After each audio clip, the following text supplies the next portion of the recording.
আমরা বাঙালি জাতি অত্যন্ত চমৎকার এবং সুন্দর করে কেমন করে একটা সাগরের পাড়কে দূষিত করতে হয়, যে সমস্ত উপকরণ এবং চিপস খেয়ে চিপসের প্যাকেট, তারপর হচ্ছে জুস খেয়ে জুসের বোতল কেমন করে সাগরের পাড়ে ফেলে সাগরকে দূষিত করা যায়, সাগরের পাড়কে দূষিত করা যায়, এটার জন্য আমরা বেশ পটু।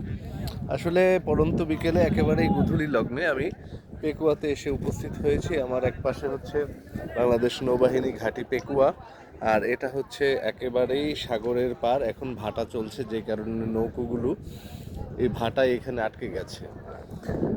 মাঝিরা তাদের নৌকাকে সুন্দর করে গুছিয়ে রাখার জন্য ব্যস্ত, আর বিভিন্ন প্রজেক্টের কাজ চলছে। আর ওই পারে যেই দ্বীপাঞ্চলটা দেখা যাচ্ছে সেটা হচ্ছে কুতুবদিয়া, আর এই পার্টটা হচ্ছে পেকুয়া।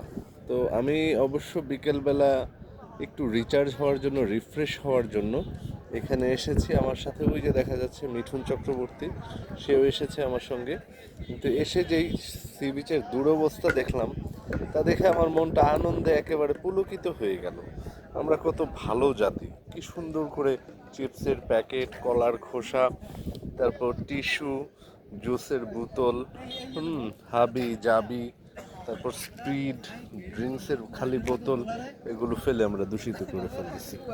সবাইকে আবারও অনেক আমন্ত্রণ রইল এখানে এসে পরিবেশটাকে চমৎকারভাবে দূষিত করার জন্য, যাতে আমরা ভালো করে শ্বাস না নিতে পারি, নিঃশ্বাস যেন আমরা নিতে না পারি।